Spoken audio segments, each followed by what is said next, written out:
Have you ever wondered why it just seems as if some people just cannot get ahead financially? They have a bunch of credit card debt, they struggle to pay their rent, they could barely even buy groceries, and it just seems as if they can't get out of that hole. Well, in today's video, we're going to discuss a few things of why this happens for most people and some ways that they can get out, or maybe if you're in this situation, some things or life changes that you can make so that you can start improving your credit, okay? Your credit and your finances. If you don't know who I am, my name is Kenny Johnson. I operate a credit repair company that operates all across Canada. We have clients in every province. I've seen so many different situations. I've helped out with so many different scenarios. And hopefully this video provides you with some kind of value. So we'll go ahead, we'll jump right into the topic and I'll jump on the board. So let's just say that the average Canadian or the average person makes $5,000 a month, okay? Let's just say we make $5,000 a month. That's the average person, okay? Now, the thing that we need to do is we need to get control of this. We need to get control of this, all right? And the best way that we can get control of this is by having a budget in place. We need to have a budget in place and we need to control this amount of money. Now, you may say, Kenny, I've tried budgeting, it doesn't work in the past. Well, it's one thing to track how much you're spending, and it's another thing to control how much you're spending. And the way that you're going to control how much that you're going to spend is have systems in place. We need to have a system in place that's going to help us out. Okay. So we need a system in place. Now, what that system is, or is basically a few guidelines that you have in place to ensure that we can fit with that with inside this budget and so that we can thrive.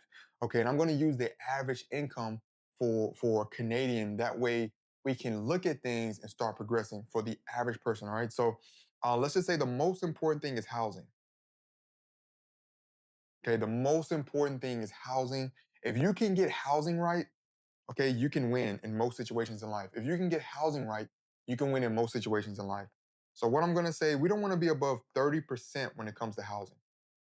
Okay, so if we're at 30% when it comes to housing, then that means that that's going to be no more than $1,500 a month. Okay. We should not be spending more than $1,500 a month. Now, there's a few things that you can do to fit with inside this. You may say, well, that's not realistic for my situation. You may live in Toronto, and as we know, the cost of living in Toronto is extremely high. Then that means you cannot do it on your own. So, what does that mean? Maybe we have a spouse that can help us. Okay, we have a spouse, they can help us. And if you have a spouse, husband, wife, life partner, then both of you should be implementing this. Maybe together, okay? Maybe both of you guys make $5,000 a month and you both are using this system, then that's $3,000 towards rent or your place of living. You can live in most places in Canada for $3,000. You can find a place to live for $3,000 a month. You may not have a spouse, okay, a family member, okay, and the math can equate to the same. The math can be the same. It can be the same. The math can be the same. It doesn't have to change, right? Maybe your family member, maybe you're still living with your parents, which is okay. If you're living with a parent, typically they're going to make more than the young adult, but they will still appreciate your help. If you're giving them $1,500 a month, okay, for rent, they will appreciate every single dollar. Trust me, it is hard out here, so they will appreciate that. Maybe you need a roommate, okay, and I just pray, I mean, you can't control how your roommate does their finances, but if you come to the table and say, hey, I'm going to do $1,500 a month, okay, and you live in a reasonable place, maybe it equals this, then that makes sense. That's okay. Okay. They will do that because that's half of the rent, right?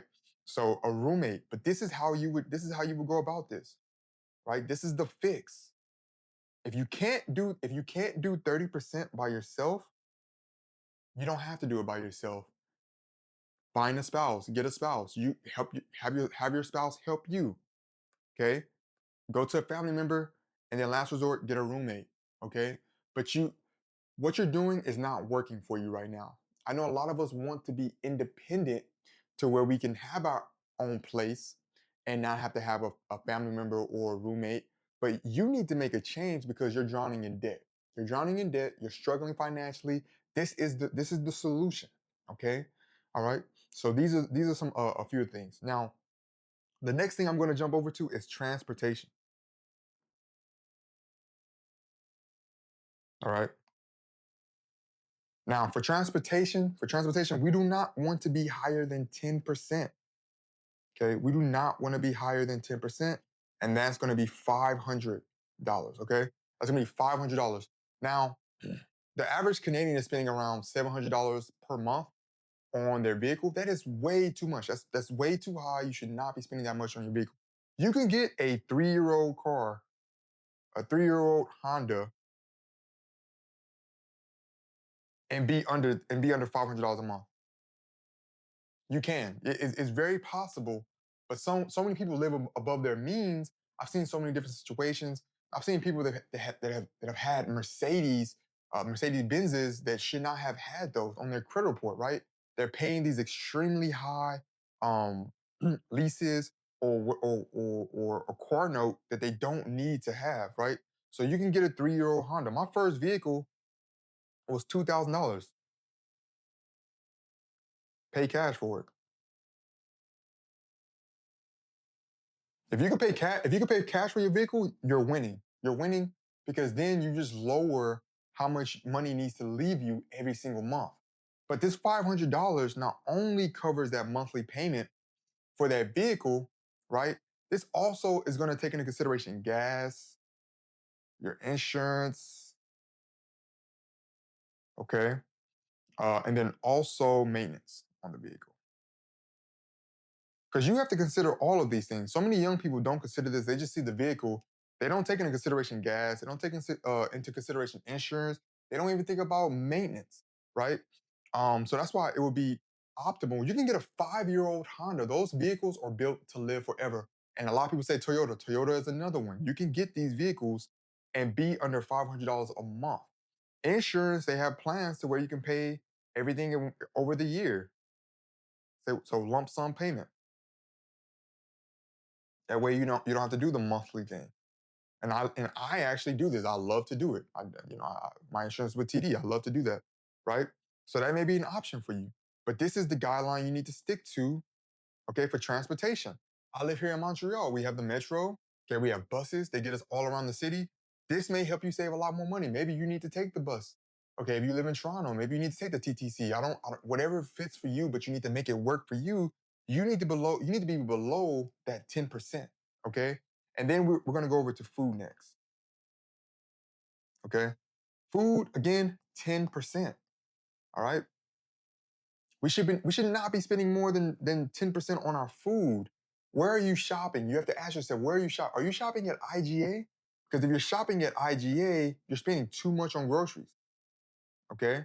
Now I'm in Montreal, so our grocery stores are maybe a bit different, but we do not want to be at IGA. We want to be at Super C.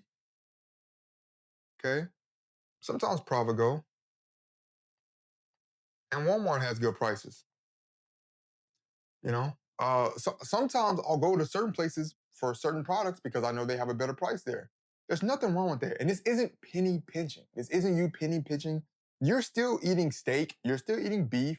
You're still doing all those great things if you want to, right? You're just fitting within your budget and you're fitting within your system. Right? We're not going to spend more than 10%.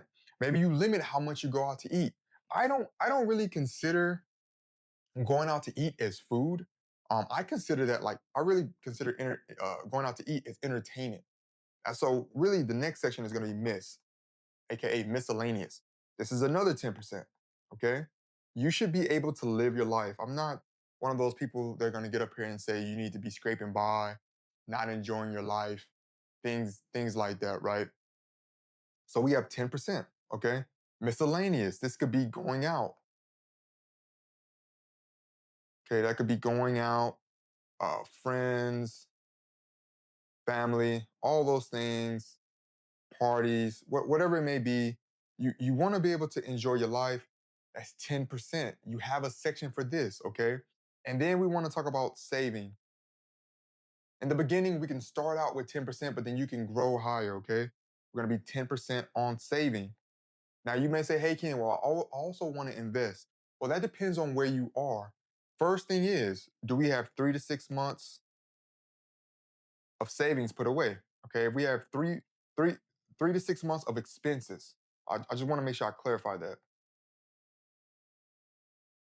Okay, expenses are how much you're spending on a monthly basis. You may be spending $3,000 per month. Okay, that would be $9,000 minimum. Oops, I did a P. That would be $9,000 minimum that you would need. Okay, that you would need to save, that you need to have saved.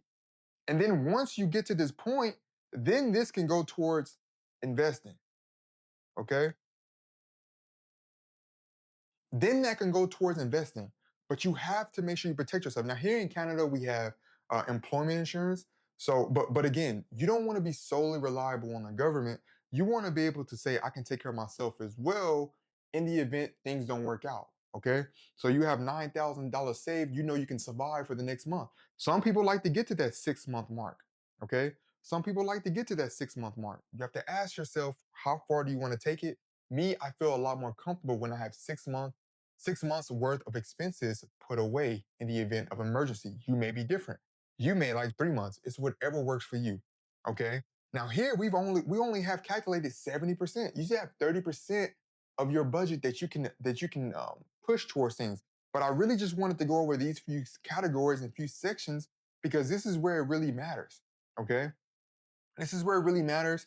Really, if I had to prioritize things, it's transportation, housing, and food. That's the biggest. That's the biggest thing. If you can control this, you can get yourself in a pretty good position. Okay. Now, the blueprint is this: you have to always be constantly working on increasing your income. Okay.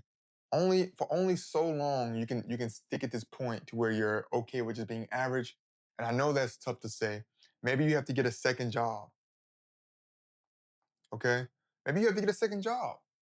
But you're trying to get to the point to where you can be independent.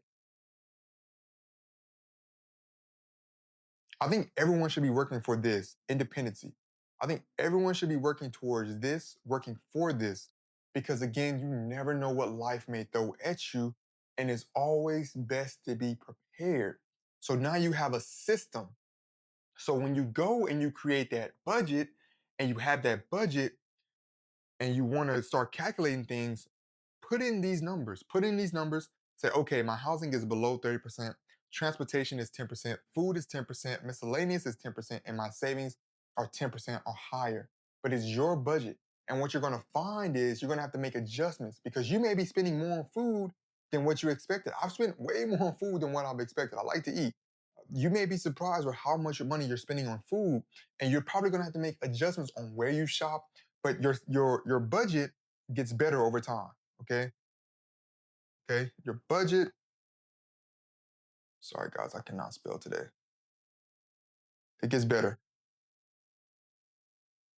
Just like anything, when you rode the bike for the first time, you were terrible. Over time, you got better. Your budget is going to be the same way. Over time, it's going to get better. If you like this video, if you appreciate the value that I brought, please like, please comment on the video, share your thoughts. Do you think this is a good system for you or for anyone, the average person? I think this is a really realistic thing that you can implement, and I know because I did it for myself to where I was able to become self-reliant for myself. So if you think this is a great system, please let me know in the comment section. And until next time, peace.